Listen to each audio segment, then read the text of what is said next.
Olá, pessoal. Ahn, então, estou aqui vindo fazer uma live porque vou conversar aqui um pouco com um colega meu da faculdade. E como quem me segue aqui sabe que eu postei falando sobre o livro A Transformação de Franz Kafka. Acontece que o meu colega, no mesmo dia que eu postei, me informou que tinha terminado também o livro. Nós não falamos sobre, não foi combinado.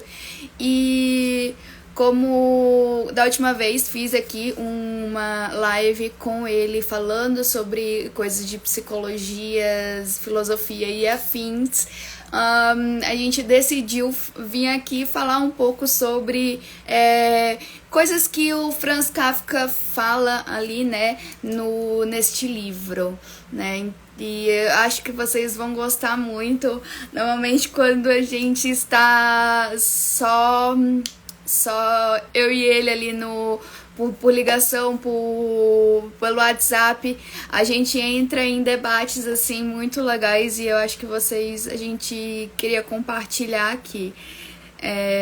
Eu só tô esperando ele enviar pra mim, sinceramente, gente, eu sou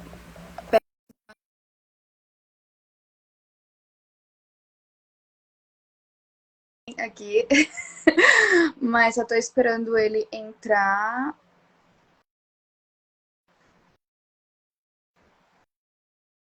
Amigo, Ou Olá, olá. tá conseguindo me ver e ouvir? Sim, tá conseguindo me ver e ouvir? Eu tô. Ótimo. Então, já vi aí sua introdução e, e, e corroboro com a sua introdução porque foi uma coisa meio sincrônica, né? Ou seja, eu tinha terminado de ler de novo, né, o livro, porque na realidade eu tinha lido esse livro meio en passant, sabe? Eu tinha lido assim, vou ler aqui só para poder falar nas conversas que eu já li o Kafka.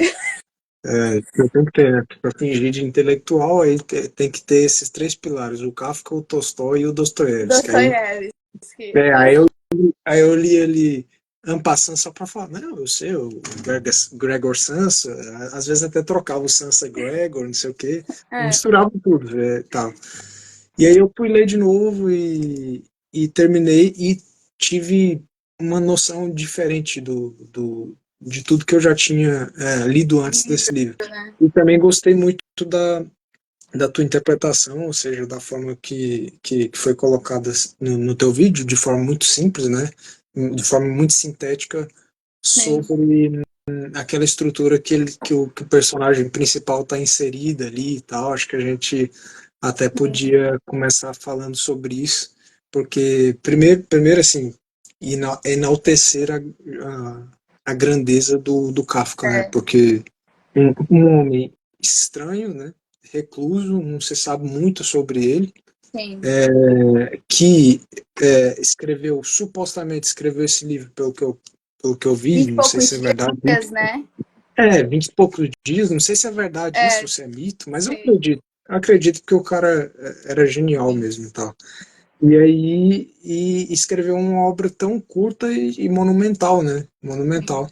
E, e eu acho que você E pode também profunda, começar falando sobre. né? Acho É, muito profunda. Porque exatamente. ele vai trazer de forma didática, vamos dizer assim, coisas, realidades que são atemporais, vamos dizer assim, né? Porque como até hoje Exatamente. isso acontece, né? E que a gente estava falando, né, sobre a situação que o Gregor viveu, a questão dele, tipo, ser a única pessoa da família que trabalhava. E, mano, quando quem, né, tem uma formação ali em psicologia, né, como nós, a gente começa a ler e já começa a pensar, né? tipo, e como isso afeta a mente da pessoa, como é que a pessoa deve sentir nesse ambiente, né? E eu também gosto de ler normalmente livros, ainda mais livros clássicos, né? Depois de ler, né? Para não afetar ali o meu pensamento. Eu vejo também muitas resenhas assim de outras pessoas que gostam de ler esses livros para ver como é que é ali, como é que ficou ali a minha interpretação. E eu vejo, né, que muitas vezes as pessoas olham assim para a situação que o Gregor passou, né? Não só antes, no momento que ele estava ali logo quando ele se transformou, né, nessa barata e ele ficava ali, meu Deus, como é que eu vou para trabalhar? Porque ele, já logo no início, a primeira coisa que ele queria eu não quero ir trabalhar, eu não quero levantar, eu não quero viver, eu não quero isso. É. E a gente já começa a perceber sinais ali de depressão, né? De um burnout, de um sobrecargo, assim, enorme na pessoa. E depois, quando ele não tem mais nada, quando ele não pode trabalhar, quando ele, tipo, é só uma barata, você vê a solidão, né? Sendo ali grandiosa, ou seja, ainda mais ali na depressão, que são duas áreas. As pessoas, às vezes, né, ficam a pessoa com depressão, a pessoa não faz nada, não faz nada. E consegue ver essas duas nuances, né? Então, eu achei muito interessante, né? Eu estava lendo esse livro e pensei, estava tentando entrar dentro da cabeça do Kafka, né? No sentido de falar assim, o que que o Kafka estava querendo dizer com isso? Aí eu fiquei perguntando, martelando, igual um mantra. O que que o Kafka estava querendo dizer com isso? O que que o Kafka estava querendo dizer com isso? E aí, veio a primeira frase do livro, que depois de sono, de sonhos intranquilos, no dia seguinte, Gregor acordou metamorfoseado em um inseto terrível. Aí eu fiquei pensando nisso, né? Eu pensando que muito provavelmente na cabeça do Kafka, esse personagem, o Gregor, vinha passando já a metamorfose antes do acontecimento, que ele inicia já com o clímax, né? E isso a história toda remete àquilo que poderia ter acontecido antes. Ou seja, ele é um caixeiro viajante, ele é uma pessoa que vive numa estrutura de empresa bastante rígida. Com uma chefia bastante rígida, que fica ali o tempo inteiro orientando ele tem certos limites, ele não pode ir por aqui, por ali, etc. Inclusive é tão rígida que, né, tem uma das primeiras cenas é quando ele está metamorfoseado, o gerente vai até a casa dele, tipo assim, para ver o que Ele nunca aconteceu, já passou do faltou. horário. E no primeiro dia de falta, O gerente o bate na supervisor porta. vai na casa. Então, tá faltando por quê? Exato. O pai dele falou, olha, o gerente tá aí depois a irmã falou, o gerente tá aí, Gregor, sai e tal. Então, ele estava passando por um momento que nós todos experimentamos, né? Qualquer pessoa no mundo atual experimentou e muito provavelmente vai continuar experimentando, que é essa estrutura de vida, né? Que muitos pode atribuir ao capitalismo, pode atribuir ao que se quiser, mas é a estrutura que nós temos, é o fenômeno que nós vivemos, que é uma estrutura extremamente limitante do que nós somos. Ou seja, nós estamos num mundo onde nós pouco podemos expressar aquilo que nós somos.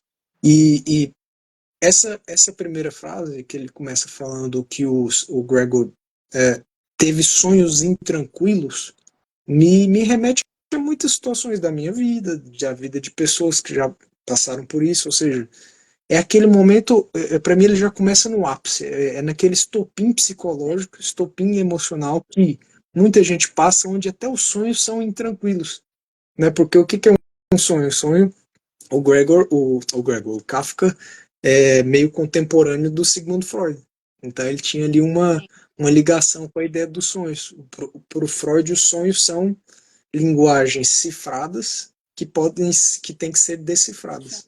Então, quando a coisa chega no sonho, é porque ela não foi tratada de tal maneira na realidade que ela já está sendo um sonho intranquilo.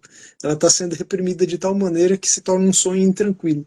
Mas toda repressão de algo não tratado, toda repressão do monstro que não é tratado, ou da figura de si que não é exposta, uma hora ou outra virá à tona, sem que nós possamos controlar.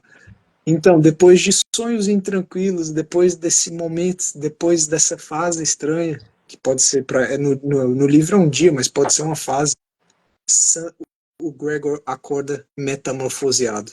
Um inseto estranho. Aí, para mim, entra o elemento da estranheza, ou seja, é estranho porque é ele, e continua sendo ele. É totalmente ele. Aquilo, não, aquilo é o Gregor. Sim. Só que é estranho até para ele. Para mim, a grande genialidade do livro começa aí, ou seja, há um elemento de nós mesmos que é estranho para nós mesmos. E por que é estranho para nós mesmos? Porque nós concebemos coisas a respeito de nós mesmos e dos outros. E quando esse elemento vem à tona, até nós mesmos nos assustamos. Entende? Para mim é um livro, na minha visão, um livro meio freudiano, eu acho. Essa é a minha primeira colocação, assim. Freudiano no sentido de Sim, que essas dimensões que não vêm à tona sim, e que quando vêm dão algum susto. E depois isso vai passando para as pessoas ao redor. sim. Depois, quando ele se mostra, o pai fica assustado, a irmã fica assustada, o gerente fica assustado. Ou seja, o que aconteceu? Onde é que está aquela pessoa totalmente limitada, totalmente moldada para encaixar nos nossos padrões? E evidentemente que quando ele se mostra, o sofrimento vem para ele também, Sim. né? Porque na minha compreensão, sempre que uma pessoa traz à tona partes dela, né, que ela não tinha compreensão, que são assustadoras para mim o maior desafio é que ela adapte isso ao universo em que ela já vive, né? Sim. Eu acho Eu que começaria por aí. isso também leva até na questão da psicoterapia, né? Assim, querendo ou não, as pessoas. Existem muitas coisas que as pessoas não conseguem lidar consigo de si mesmas. Muitas pessoas não conseguem, não entendem muito bem o que elas são, elas não, pelo fato de nem conseguir exprimir, porque a partir do momento que você fala, você exprime palavras, isso também até é analisado e verificado, confirmado cientificamente, né? A partir do momento que você exprime algo em voz, o seu cérebro ele assimila melhor. Então, às vezes as pessoas não conseguem nem falar sobre, então, ou seja, também não conseguem nem entender aquilo que elas são, o que elas estão sentindo. Então, o ato, né, até na psicoterapia, da pessoa falar aquilo que nunca desejou falar para ninguém, que ninguém soubesse, ser aceito, porque dentro de um ambiente psicoterapêutico, né, você pode falar o que você quiser. Olha, matei uma pessoa, o psicólogo tá tipo, certo, sabe? Então, por quê? Porque precisa trazer ali aquele nível de você, o que você falar aqui está entre nós, sabe? Então, Uhum. eu acho que nessa parte que você estava falando, né, de ser aceito, de se aceitar, acho que o bonito da psicoterapia hoje em dia é isso. Se a pessoa ajudar os outros a se aceitarem até a pior parte delas, né? Sim, Querendo ou não. E sim, tá tudo sim. bem, todo mundo tem uma parte ruim. Exato. Todo mundo é bom a vida o tempo todo. Todos nós somos seres humanos e temos partes feias, né? Sim, Nojentas e tá tudo bem, né? exato. Exato. Tem até tem um meme, né, que é uma foto sempre do Sigmund Freud com o Kafka deitado, com o Gregor deitado. Ele tá tipo no divã e o Freud tá ouvindo ele assim e tal. Porque é isso, né? Eu vejo esse monstro que emana, né? Eu vejo sim, eu acho que o ser humano tem essas partes não verificadas de si próprio, que são para si assustadoras, para os outros também assustadoras, que são nojentas, né, como você falou, que tem, como o Gregor vai verificando, ele vai olhando cada parte do corpo dele, ele vai olhando o ventre, ele vai olhando, parece que todas as partes daquilo que constitui ele. Ele olha aquilo que constitui ele. E todas essas partes são estranhas para ele, são muito esquisitas. E assim como as pessoas ao redor dele também começam a observar que aquilo não é aquilo que constitui ele, mas ele está ali, entende? É, são dimensões que nós não costumamos verificar. Dentro da psicologia, um psicólogo tem que ter toda essa abertura para se desligar da ideia estética, da ideia de beleza, da ideia de feiura, Sim. da ideia de estranheza, da ideia Do padrão. de nojo, do padrão, para poder conceber uma pessoa que saiu de uma metamorfose, entende? E o processo de metamorfose pode ser repentino. Uma das coisas que o livro trata também é essa coisa do processo ser repentino e não consciente. É visível isso aí, ou seja, há uma ideia muito usual que as pessoas costumam falar que é eu estou num processo de metamorfose. Essa ideia de consciência, ou seja, não, eu sei que eu estou passando por isso e eu vou me transformar nisso. Ok, essa metamorfose existe também, é bonita e ela é controlada, porque a pessoa sabe, não, se eu fizer isso, isso, isso, eu vou me transformar nisso.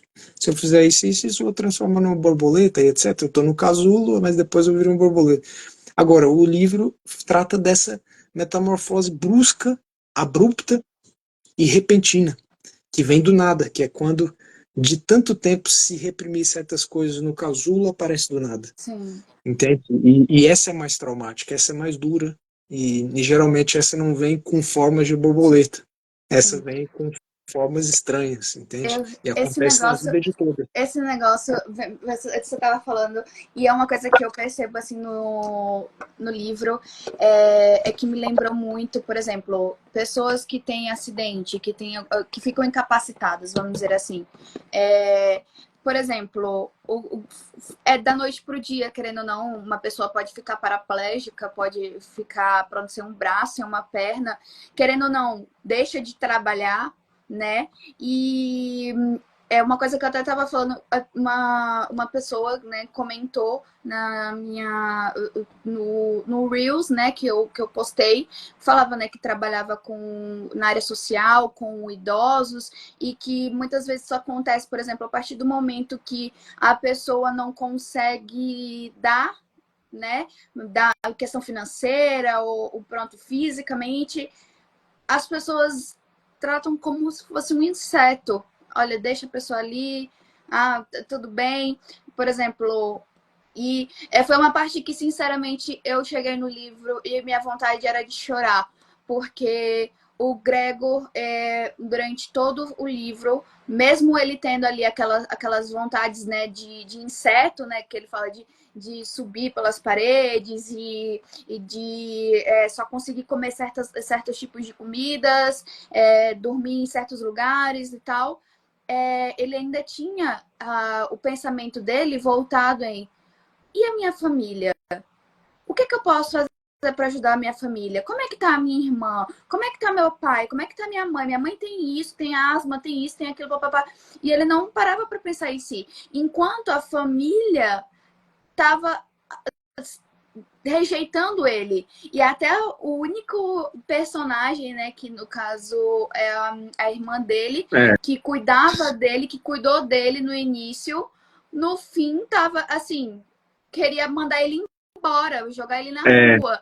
Ele é um inseto, ou seja, a metamorfose também até da mentalidade Exatamente. da família em ver ali, essa pessoa não já é mais um indivíduo, é um inseto. Exato. Isso aí também foi, eu acho que é o ponto que mais me emocionou do livro. Eu estava lendo esse livro à noite, aí eu desligava a luz aqui e ficava meio na penumbra. E eu estou ouvindo agora eu gosto de ouvir música tipo ambientação. É um tipo de música que é meio ASMR, não é ASMR, mas é uma musiquinha meio de fundo, tipo anos 40 é coisa mania, né? E aí o que que ocorre? Eu cheguei nessa parte, eu fiquei emocionado mesmo, porque eu lembrei também da psicologia sistêmica, que é essa ideia de que não há só o indivíduo. Existe o indivíduo, ok, mas existe também uma teia de coisas ligadas ao indivíduo. Então, quando o indivíduo passa uma metamorfose, como é o caso do Gregor, a família também necessariamente vai passar por uma metamorfose. Só que, infelizmente, a reação da família é muito triste, né? Sim. Muito triste porque o pai pega como se fosse uma vassoura para bater nele, para mandar para dentro. A irmã fica meio, tenta ajudar no início, mas depois rejeita também. A mãe sequer quer ver o Gregor, porque tem medo de falar com ele, não sabe como lidar. Então, realmente, quando se vem à tona certas coisas, a família inteira tem que ser tratada, né? E aí a genialidade do Kafka de, sem falar de forma teórica, dizer uma coisa profundamente teórica, né? Que é quando certas coisas vêm à tona, certos traumas vêm à tona numa família e toda a família tem que ser tratada, né? Porque pertence àquela estrutura toda. E a compaixão do personagem, né? A compaixão do Gregor de ficar lembrando o embate em que ele fica entre o que eu sou agora e o que é o que eu era antes. E também, será que eu não sou essas duas coisas ao mesmo tempo? Será que eu não sou esse suposto monstro que eu reprimi muito tempo e agora pelo qual eu me metamorfoseei? E também esse que pertenceu a toda essa estrutura? Então, para mim é como se diz, um enigma lançado. O Kafka, quando escreveu esse livro, ele lançou um enigma. Como é que se resolve essa situação? Como é que se resolve isso? E se resolve do ponto de vista prático. Se fosse numa realidade, é lógico que é uma metáfora, se resolveria com muita paciência, com muita conversa, muito diálogo. Eu vejo também que uma das coisas que o Kafka faz questão de mostrar é que falta diálogo. A mãe não quer dialogar, a irmã não quer dialogar, o pai não quer dialogar, só há atitudes e impressões. E é justamente o que acontece. O que acontece quando um processo de metamorfose é gerado dentro de uma teia sistêmica psicológica, falta diálogo. E com diálogo se resolveria, se adaptaria, se ajustaria. É o diálogo que ajusta. Na minha visão, o diálogo que ajusta, que aproxima, que clarifica, e que pode fazer um monstro se transformar, se adaptar novamente, mesmo sendo um monstro, Sim. se adaptar novamente, entendeu? Eu acho Mais ou que você estava falando isso e eu estava lembrando na parte no livro que ele fala, que ele até tenta falar, só que eles ouvem e falam assim, vocês ouviram? Parece até um animal é outra falando. voz, É parece um outra animal. voz. E é muito isso que às vezes as pessoas até tentam falar, só que existem pessoas que não estão preparadas ainda para ouvir o outro. Elas só querem ver com que as pessoas façam aquilo que elas querem. E não estão preparadas para ouvir e entender o outro, né? E então isso que você estava falando é muito necessário. Isso é muito... Só mais uma coisa também. Aí entra a psicologia sistêmica dentro da ideia do Kafka, mas entra também a ideia dos bloqueios cognitivos. Sim. Do tipo, ou seja, nós estamos tão bloqueados cognitivamente falando, com estruturas pré-definidas, que quando uma nova estrutura surge, nós somos incapazes de abarcar aquela nova estrutura e compreendermos aquela nova estrutura. Isso é, por si só, uma ignorância, Sim. né? Porque, de forma muito simples, eu estou aqui com esse porta-fones. Você agora só consegue ver esse lado desse porta-fones. Mas tem esse lado, esse e esse. Ou seja, tem vários lados de um objeto. Todo objeto observado tem vários lados. E para que eu consiga ver todos os lados, eu tenho que, de alguma forma, desbloquear-me cognitivamente para poder enxergar diferentes perspectivas. Isso é muito difícil. Acho que a coisa mais complicada que existe dentro de uma metamorfose familiar é conseguir se desbloquear cognitivamente. Um trabalho que aconteceria talvez dentro de um âmbito clínico. Sim. Né? Isso Provavelmente. Isso é verdade. Até porque, por exemplo, existem esses, pronto, vamos dizer assim, esses problemas assim cognitivos, você vai ter que lidar com a sua própria dificuldade, né, interna. Diferente de um físico, por exemplo, se eu faço a matemática, 2 mais 2 é 4. Não, só que eu botei 5, eu fico ali, fico pensando, isso aqui ali, ok, chega um momento, eu entendo que é 4 e não 5. Mas o cognitivo você não vê. Exato. Tem muito isso também, né? Você não vê, você não sabe nem por onde começar, você não consegue perceber às vezes. Por isso que muitas vezes as pessoas falam, né? É mais fácil ver o erro quem tá do lado de fora. Porque Exatamente. a mente humana, a cognição humana é muito maravilhosa e que é difícil de se compreender. Exatamente. Inclusive, tem duas coisas, por exemplo, passando assim para a parte teológica. Tem um texto bíblico que refere isso, né? Os textos bíblicos geralmente referem coisas psicológicas, mas tem uma passagem que conta que Cristo, né, tinha ressuscitado e ele subia para o caminho de Emaús, é uma passagem muito conhecida, e tinham dois homens que estavam muito tristes porque ele tinha morrido, né? E a ideia era essa, a ideia do texto é essa, é mostrar esse bloqueio cognitivo. E eles estavam tão tristes que Cristo aparece supostamente ressuscitado, né? E do lado deles conversa com eles, vai até a casa deles, come com eles, e eles não conseguem enxergar que era o Cristo. E depois, no final, quando o Cristo sai, o texto refere que eles dizem um para o outro: porventura não nos ardia o coração quando aquele nos falava? Então, acho curioso essa passagem, porque mostra também como o bloqueio cognitivo torna o ser humano incapaz de apreciar a realidade, de entender a realidade, de compreender a realidade. Dá para passar para um outro tópico também, do tipo, de forma muito rápida, do tipo, nós estamos tão bloqueados cognitivamente que nós somos incapazes de apreciar certas coisas. Sim.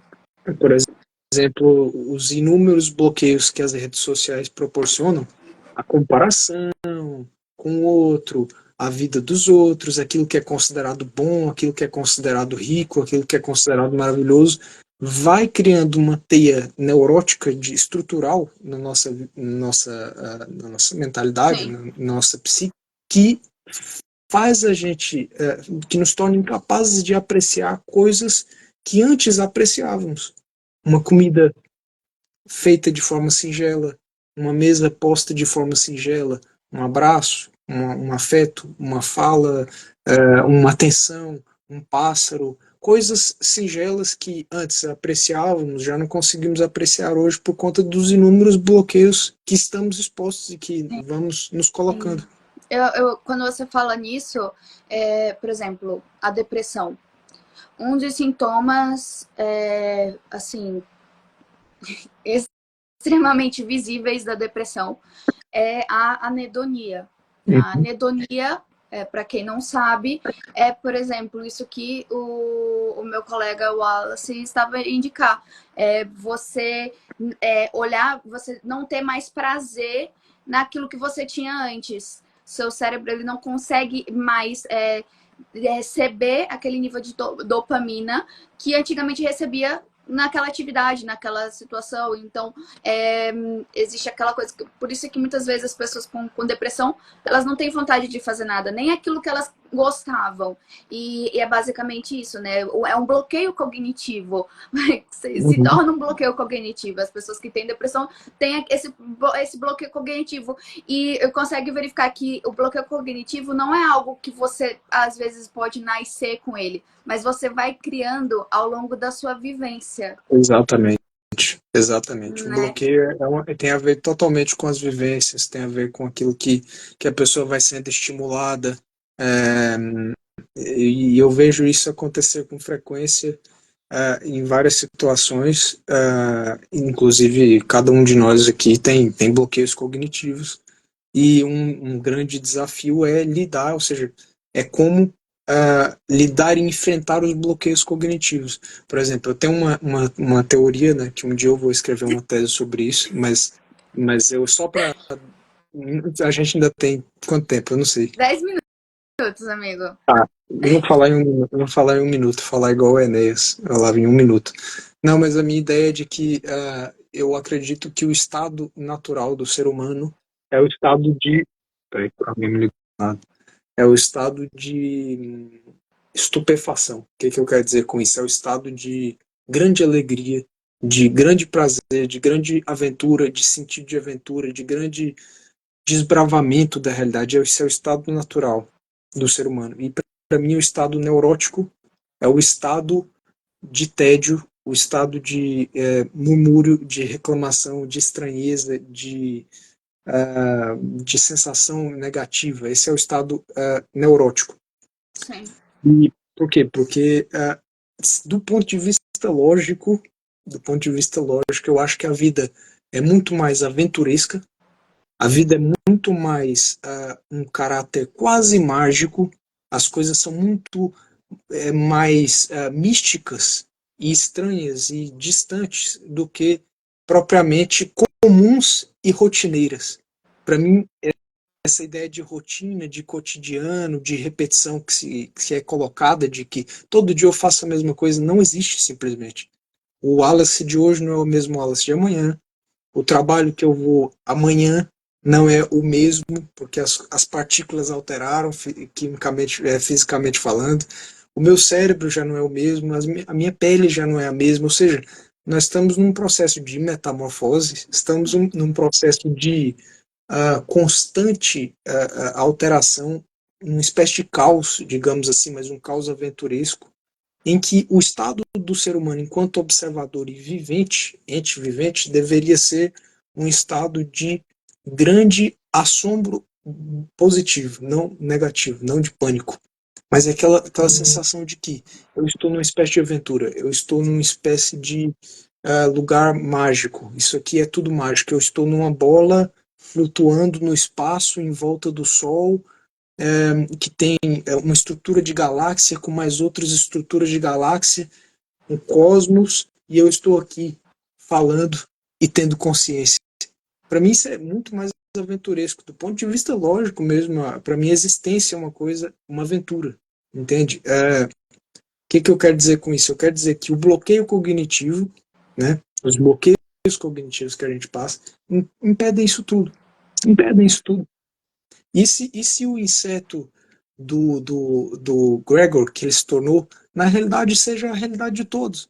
Que é uma coisa, só é estranho para nós porque nós estamos bloqueados. E se a coisa chamada esquisita e estranha e bizarra, na realidade seja a coisa mais bela? Essas Sim. são as minhas questões. E se aquilo que nós falamos, nossa, que esquisito, que estranho, olha, que coisa ranhosa, estranha, talvez seja a coisa mais bela e mais bonita que o Gregor podia trazer à tona. Mas ele, por conta de estar rodeado de pessoas extremamente bloqueadas e viciadas, não conseguia, de alguma forma, expressar isso. Sim. Que acontece frequentemente com, só para finalizar minha fala, acontece frequentemente com talentos, com dons, com Sim. pessoas geniais, pessoas brilhantes. Podemos pôr isso aí, o Kafka nisso. O Kafka não estava isento. Ele foi alguém que supostamente morreu miserável, ninguém observava o talento dele. Pessoas brilhantes que, vindo à tona num mundo bloqueado e num mundo que não consegue observar o belo, são monstros e são reprimidas. E falam assim: volta para dentro do teu quarto. Fique em silêncio. Cala-te. Toma pancada. Por quê? Porque para o mundo aquilo é uma bizarrice. Mas talvez seja a coisa mais bela. Talvez uma leitura também, Sim. uma das minhas leituras. Né? tem muitas leituras, né? E aquela Pronto, essa coisa, é a minha são leitura. tantas Falei, leituras que... falei minha leitura e tá, pronto. Agora cada um lê da É, sua forma. exatamente, exatamente, porque Mas isso aqui é é para maravilhoso. filosofar mesmo, né? Esse aqui tá, nós estamos livres para filosofar e para também É, colocar psicologia aqui e tal. exatamente. Então, E para debater, para discutir, é exato, sobre isso. exato, exato. E também eu gosto de ter um ponto onde a gente possa circular para vários outros pontos e depois voltar para esse, né? Pro mesmo. Ter uma base. Então, mais considerações? Finais. Olha, amigo, muito obrigada por ter dado aqui sua ter dado a honra, né, de estar aqui, né, falar um pouco que eu Tagarelando sempre. eu sempre falo, eu amo ouvir você falar porque você tem propriedade naquilo que fala, você sabe, e é muito bom tá e ouvir pessoas também, né, que tem ali, sabe aquilo que está falando, tem convicção daquilo que está falando. E muito obrigada, amigo, por mais uma vez me Eu que presentear. agradeço. Eu que agradeço a oportunidade de falar, porque eu sou tipo, a minha natureza é tipo de um papagaio. Se ele não falar, ele não cumpre a sua natureza. Então, eu tenho que cumprir a minha natureza e ficar papagaiando o tempo todo. Obrigado, amiga. E vamos falando, né? Temos muita coisa ainda para falar. Temos. É, e o pessoal que vai ver aí, espero que extraia alguma coisa e que, sei lá, que leia também o livro, né? É, Pelo menos. vocês vão E, amar, gente. É exato, vale curto, a é pena. fácil de ler, diferente de muitos autores, assim, de livros clássicos. Esse é muito fácil de ler. Você não É, precisa ter ali aquela base de ler livros e compreensão de palavras mais sofisticadas. Não, é não, muito fácil e é muito bom. é. Eu diria até que é um livro para iniciar mesmo. É, Tranquilo. É um livro de iniciante, tranquilo, sem problema.